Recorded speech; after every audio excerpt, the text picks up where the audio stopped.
"You're not worth my last name, Serafina. You'll never amount to anything." My father's words hit me like a punch to the stomach. I stood in his office, holding the business plan I'd spent months writing.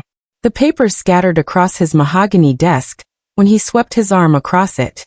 His cold blue eyes looked at me like I was nothing more than garbage on his expensive carpet. I was 22 years old, fresh out of college, and I thought I could help save our family construction company. Dad's business, Coleman Construction, was losing money fast. Big contracts were going to newer companies with better technology. I had ideas that could turn things around. But he didn't want to hear them. He wanted me gone. "Get out of my office," he said, turning his back to me. "And don't come back until you learn what it means to be a real woman." I picked up my scattered papers with shaking hands. My mother would have been heartbroken if she'd seen this. She died when I was 15, and ever since then, Dad treated me like I was the reason she was gone. The rejection cut deeper than any physical wound could have. This wasn't just business criticism, it was personal warfare against everything I represented to him. I didn't argue or beg. I just looked at him one last time and said, "Someday you'll need me and I won't be there." He laughed that mean laugh I knew so well. "You? Need you? That'll be the day hell freezes over, girl." I walked out of Coleman Construction that day and never looked back. I changed my last name from Coleman to Sterling, my mother's maiden name. If he didn't think I was worth his name, then I'd make my mother's name worth something instead. That night, I packed everything I owned into my beat-up Honda Civic. I had $800 in my checking account and nowhere to go. But I had something else too. I had anger, and I was going to use it as fuel. My father thought I was weak, because I cared about people. He thought kindness was weakness. He was about to learn how wrong he was. The drive ahead would be long and uncertain, but every mile would take me further from his toxic influence and closer to proving my true worth. I drove to Phoenix, Arizona, where my mother's sister lived. Aunt Kelly was nothing like Dad. She was warm and caring, everything he wasn't. When I showed up at her door at midnight, she hugged me tight and let me cry for the first time in years. "Your mother always said you had her heart," she told me over coffee the next morning. "That's not a weakness, honey. That's your strength." I lived in her garage for 6 months, working construction jobs during the day and studying online business courses at night. Every dollar I earned went into a savings account. Every night, I fell asleep planning my revenge. Not the kind of revenge that hurts people, but the kind that proves them wrong. I was going to build something so successful that my father would have to watch me do everything he said I couldn't. The construction workers I met taught me things Dad never would. They showed me new building techniques, better materials, and most importantly, they taught me how to treat workers with respect. Each lesson became ammunition for the empire I would build from nothing but determination and genuine care for others. After 2 years, I had enough money to start small. I bought used equipment and hired 3 guys who'd been laid off from bigger companies. We called ourselves Sterling Construction, and we focused on residential projects that the big companies ignored. My first job was building a deck for an elderly woman named Mrs. Patterson. She couldn't afford much, but her old deck was falling apart. I charged her just enough to cover materials, and paid my crew from my savings. When we finished, she cried. Not because of the price, but because we'd treated her home like it mattered. We cleaned up after ourselves, protected her garden, and even fixed a loose step for free. "You're different from other contractors," she said, pressing a plate of cookies into my hands. "You actually care." She told her neighbors about us. Then they told their neighbors. Word spread faster than I ever imagined. People were hungry for contractors who treated them with respect. Her recommendation became our first marketing campaign, worth more than any advertisement money could buy in building genuine trust and community connections. By year 5, Sterling Construction had 30 employees and was booked solid for months ahead. We specialized in residential construction and small commercial projects. Our motto was building with heart, and we meant it. We paid our workers well, offered health insurance, and treated every project like it was our own home. When workers got injured, we covered their medical bills. When they had family emergencies, we gave them paid time off. Dad would have called it bad business. but our employees worked harder than any crew I'd ever seen. They took pride in their work because they knew we valued them as people, not just as tools. Local news stations started featuring our projects. We won awards for customer service and workplace culture. My phone rang constantly with new job requests. But the best part was knowing that people 300 miles away in my hometown were starting to hear about Sterling Construction. Word travels fast in the construction industry, and I knew it was only a matter of time before Dad heard my new name. Success has a way of echoing across distances, especially when it carries the weight of vindication and proves that compassion builds stronger foundations than fear. Year 7 brought our biggest break yet. A major hotel chain wanted to build a new resort in Phoenix, and they asked 5 construction companies to bid on the project. The contract was worth $12 million. I knew we were the smallest company bidding, but we had something the others didn't. We had a reputation for finishing projects on time and under budget. We had happy workers who didn't quit every few months. And we had innovative techniques that saved both time and money. The night before the presentation, I couldn't sleep. This wasn't just about money anymore. This contract would put Sterling Construction on the map nationally. It would prove that treating people right was actually good business. The hotel executives loved our presentation.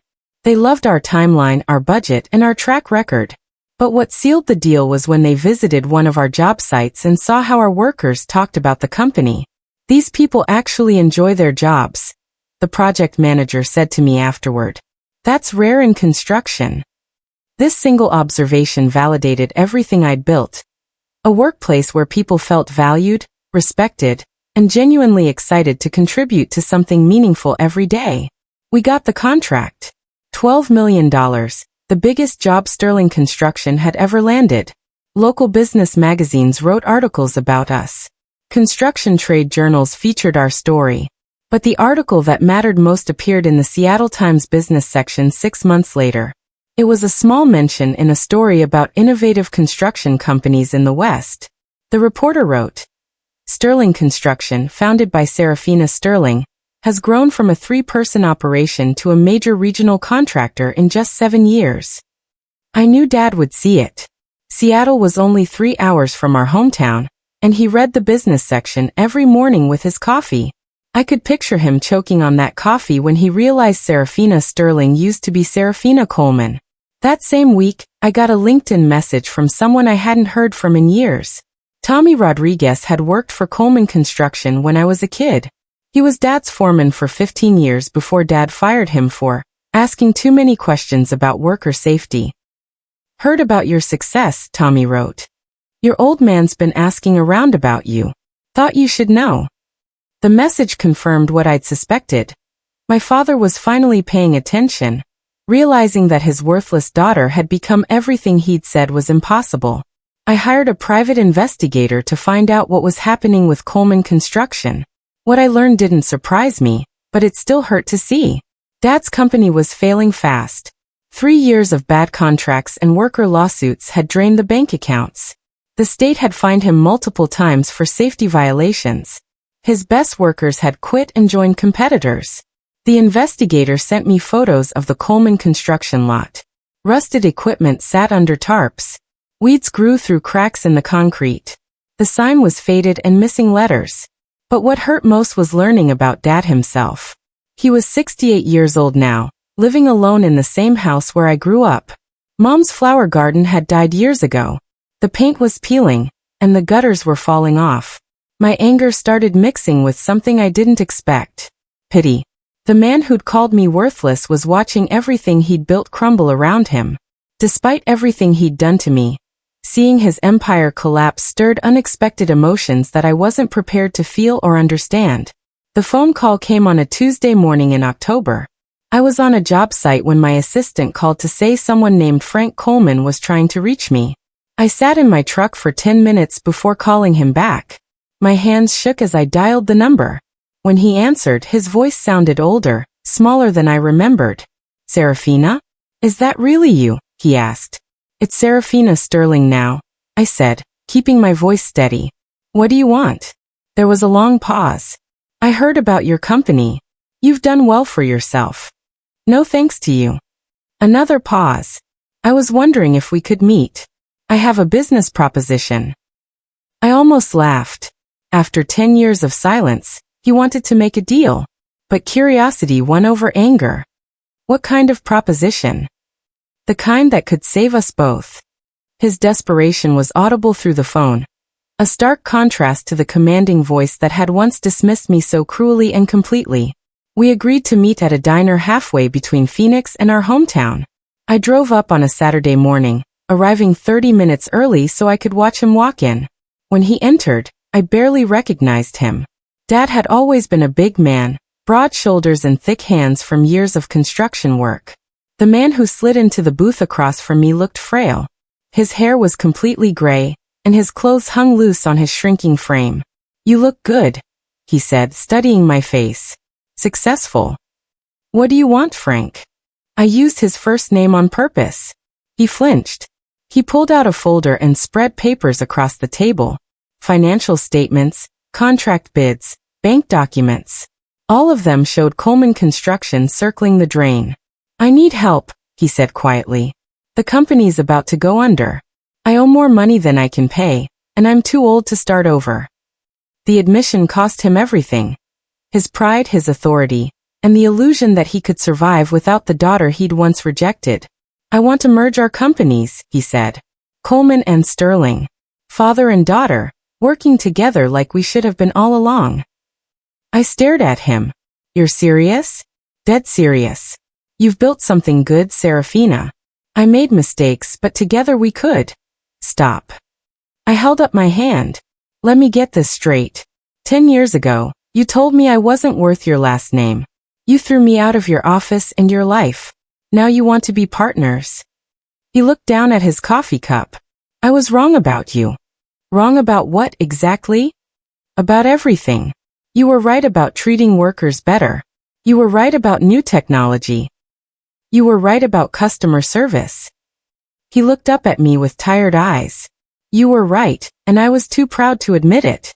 For a moment, I saw the father I'd wanted him to be. But it was 10 years too late. The apology felt hollow, tainted by desperation rather than genuine remorse. Offered only because he needed something from me, not because I deserved it. His weathered hands trembled as he reached for his coffee, and I noticed how much weight he'd lost. The once commanding presence had shrunk into something pitiable. He looked older than his 68 years, worn down by failure and loneliness. Part of me wanted to feel satisfaction at seeing him so defeated, but instead I felt an unexpected emptiness. "Here's what's really going to happen," I said, pulling out my phone. "Sterling Construction is going to buy Coleman Construction. Not merge. Buy." His eyes widened. "Buy? For how much?"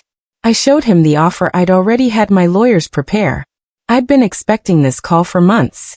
$1. $1? Serafina, the land alone is worth. The land has 3 liens against it. The equipment is worthless. The only thing Coleman Construction has left is debt and a damaged reputation. I leaned forward. "But I'm feeling generous. $1, and I'll pay off your debts and give you a job." He stared at the contract. "A job? What kind of job?" "Site cleanup. Entry level. Minimum wage." I watched his face change as he realized what I was offering. "You'll report to Tommy Rodriguez. Remember him? The foreman you fired for caring about worker safety." His hands shook as he held the papers. "You can't be serious." The tables had turned completely, and he was experiencing the powerlessness he'd once made me feel in his office. I could see him struggling to process the reality of his situation. The man who had once controlled everything was now at the mercy of the daughter he'd rejected. His pride warred with his desperation, and I watched as desperation slowly won. The silence stretched between us as he read through the contract terms, his face growing paler with each clause. "I'm completely serious. You taught me that business is business, nothing personal. Well, this is business." I stood up and dropped a 20 on the table for my coffee. "You have 48 hours to decide. After that, the offer expires and you can file bankruptcy on your own." I walked toward the door, then turned back. "Oh, and Frank, if you take the job, you'll need to pass a drug test and a background check. Company policy." I drove home feeling strange. Not happy, not sad, just empty. I'd imagined this moment for years, but revenge didn't feel the way I thought it would. That night, I called Aunt Kelly. I think I'm about to do something Mom wouldn't be proud of, I told her. What's that, honey? I told her about Dad's offer and my counteroffer. She was quiet for a long time. Your mother loved your father once, she finally said. But she also knew he was broken in ways that weren't your fault. Whatever you decide, make sure you can live with it. Her words reminded me that revenge might satisfy my wounded pride, but it wouldn't heal the deeper scars that still ached. Dad signed the contract. Sterling Construction officially owned Coleman Construction's assets, debts, and name. I paid off $400,000 in debts and gave Frank Coleman a job sweeping up job sites for $12 an hour. The local newspaper ran a story about it. Local construction dynasty changes hands was the headline. They interviewed some of Dad's former workers. Most of them had nothing good to say about him. Frank Coleman was old school, one guy said. And not in a good way. He treated workers like they were disposable. But Tommy Rodriguez, who was now my regional manager, said something that stuck with me. Serafina is giving her father a chance to learn what honest work feels like. That's more mercy than most daughters would show. Dad showed up for his first day wearing work clothes that looked like they'd never seen dirt. I watched from my truck as Tommy handed him a broom and pointed to a pile of construction debris. For 5 hours, he swept concrete dust and picked up trash. His face was red and sweaty when lunch break came. Watching him perform manual labor was surreal, seeing the once mighty Frank Coleman reduced to the most basic construction tasks he'd always looked down upon. The weird thing was he was good at it. Dad had always been a hard worker, even if he was a terrible boss. He showed up on time, did what he was told, and kept his mouth shut. After 2 weeks, Tommy came to see me. Your father's not causing problems, he said. He's actually helping some of the younger guys learn proper cleanup procedures. Is that good or bad? I asked. It's weird, Tommy admitted. But good weird. He's not trying to be the boss. He's just doing his job. I started driving by job sites where Dad was working. I told myself it was normal quality control, but really I was trying to understand what was happening. The man who'd ruled Coleman Construction like a tyrant was quietly sweeping floors and emptying trash cans. One day, I watched him help a new worker who'd cut his hand on a piece of metal. Dad cleaned the wound, bandaged it properly, and made sure the kid knew where the first aid station was located. The old Frank Coleman would have told him to walk it off. This transformation puzzled me more than any revenge could have satisfied. He was becoming someone I'd never seen before. 3 months later, Tommy asked if Dad could be promoted to equipment maintenance.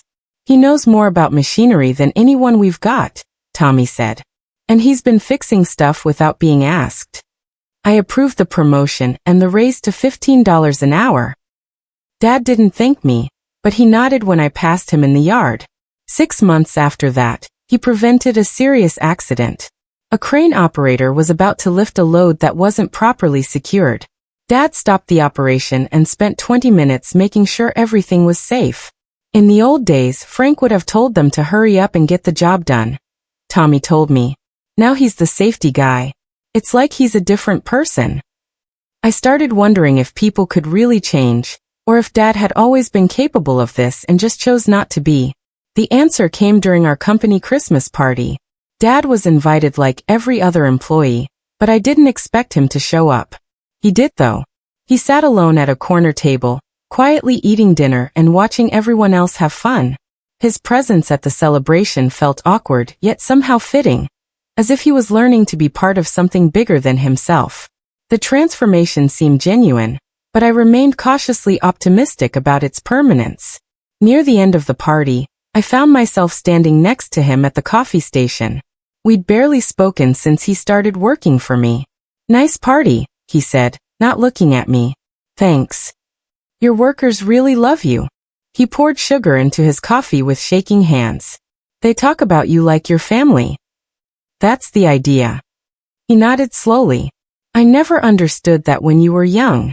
I thought being tough meant being mean. I didn't know what to say to that. Your mother tried to tell me, he continued. She said you were sensitive, but that it was a good thing. I thought she was making you soft. He finally looked at me. I was wrong about everything. For a moment, he looked like the father I'd dreamed of having as a kid. Then the moment passed. I should go, he said. Early shift tomorrow. His vulnerability in that brief exchange revealed a depth of regret I hadn't expected, making me wonder if redemption was actually possible for him.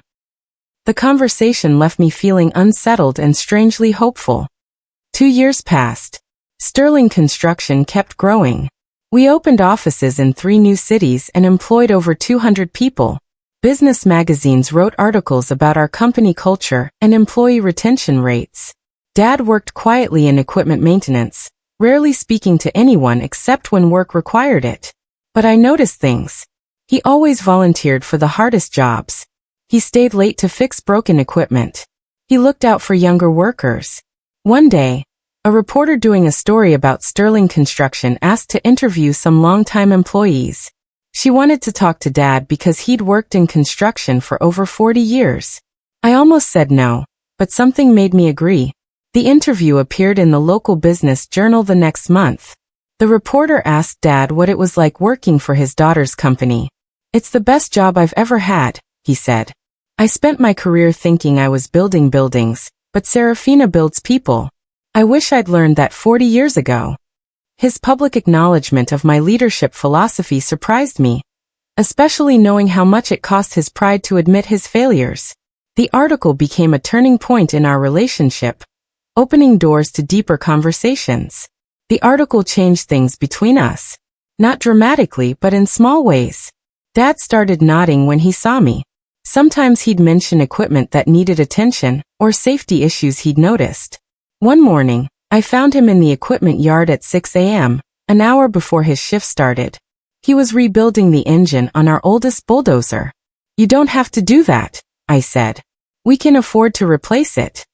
"This machine still has good years left," he said, not looking up from his work. "Just needed someone to care enough to fix it properly."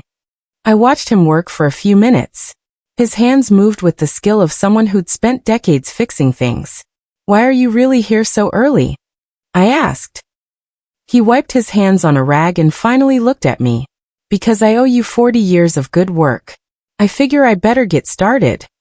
His dedication to making amends through action rather than words showed a humility I'd never witnessed in him during my entire childhood. The sincerity of his efforts began to chip away at my protective walls. That weekend, Dad called and asked if I wanted to have coffee. We met at the same diner where he'd offered me the merger deal 3 years earlier. He looked different again. Not just older, but calmer. The anger that had always lived in his eyes was gone. "I've been thinking about your mother a lot lately," he said after we'd ordered. "She died thinking I hated you." I stirred my coffee, not sure what to say. "I didn't hate you," he continued. "I hated that you were everything I wasn't. Kind, smart, patient. You reminded me of every mistake I'd ever made." "So you decided to make me pay for your mistakes?" He nodded. "That's exactly what I did. And I'm sorry." The apology I'd waited 20 years to hear. But it didn't feel the way I thought it would. It just felt sad. This conversation finally revealed the broken man behind the tyrant.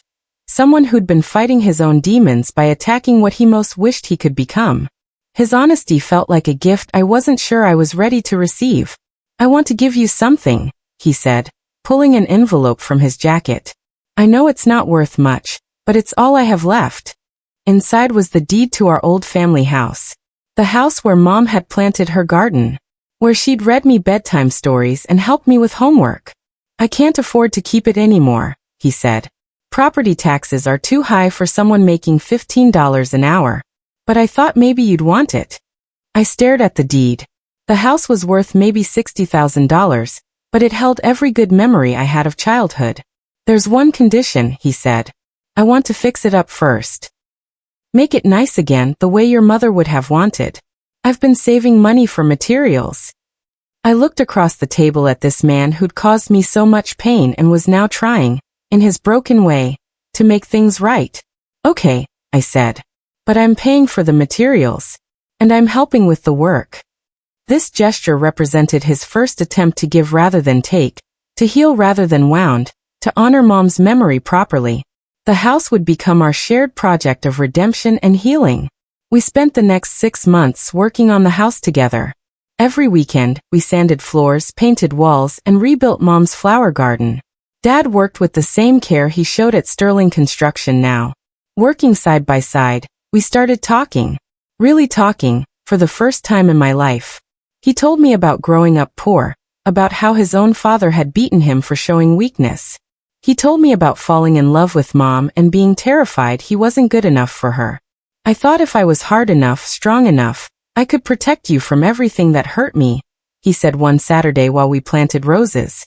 But I became the thing that hurt you instead. You did, I agreed. But you're different now. Your company taught me how to be different. Watching you lead taught me what real strength looks like. The house was beautiful when we finished. It looked like it had when Mom was alive, but better. Dad had added wheelchair ramps and handrails, thinking about the future. Each improvement reflected his newfound understanding that true care means anticipating needs and building things to last, not just demanding immediate compliance. Working together had somehow begun to repair what seemed irreparably broken between us.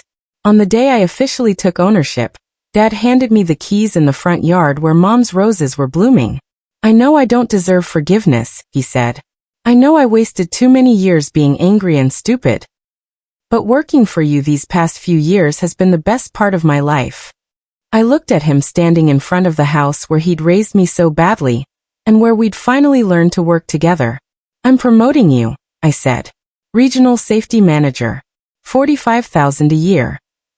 His eyes widened. Serafina, you don't have to. It's not charity. We need someone who understands how badly things can go wrong when workers aren't protected. Someone who's learned from their mistakes. He started crying then, tears streaming down his weathered face. I don't know how to thank you.